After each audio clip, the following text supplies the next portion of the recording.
പ്രിയമുള്ളവരെ, എല്ലാവർക്കും നമസ്കാരം. മുത്തച്ചൽ ഇമ്മാനുവേൽ CSS സഭയുടെ ക്രിസ്മസ് ആഘോഷത്തിനോടനുബന്ധിച്ച് നടത്തുന്ന ക്രിസ്മസ് പുൽക്കൂടിൻ്റെ ഉദ്ഘാടനം 23/12/2023 ഉദ്ഘാടനം ചെയ്യുകയുണ്ടായി.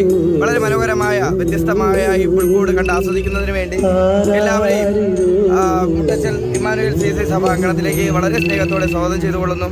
അതിൻ്റെ ചെറിയൊരു വീഡിയോ ഈ സമയം ഞാൻ നിങ്ങൾക്കായി പങ്കുവയ്ക്കുന്നു.